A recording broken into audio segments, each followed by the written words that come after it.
మంత్రి తుమ్మల నాగేశ్వరరావు భద్రాచలం ఏటూరు 4 వరుసల హైవేకు సంబంధించి ప్రతిపాదనలను ఈ విధంగా వెల్లడించారు. విజయవాడ జగదాల్పూర్ హైవే విషయంలో కొన్ని మార్పులు చేయాల్సిందిగా కేంద్రాన్ని కోరినట్లుగా మంత్రి తెలియజేశారు. ఖమ్మం జిల్లాలో కొన్ని గ్రామాల మీదుగా హైవే వెళ్తున్నందున బైపాస్ రోడ్డు నిర్మించాల్సిందిగా కోరినట్లుగా తెలిపారు.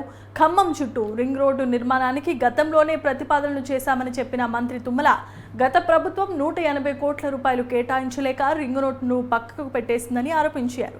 భద్రాచల పట్టణంలో కొన్ని రోడ్ల విస్తరణకు ఆమోదం లభించిందని అన్నారు. భద్రాచలం నుంచి ఏటూరు నాగారం వరకు 4 వరుసల హైవేకు ప్రతిపాదనలు చేశామని తెలియజేశారు. ఇక జగ్గయ్యపేట నుంచి వైరా తల్లాడ మీదుగా కొత్తగూడెం వరకు 4 వరుసల హైవేకు ప్రతిపాదనలు పంపించినట్లుగా మంత్రి తుమ్మల నాగేశ్వరరావు తెలియజేశారు.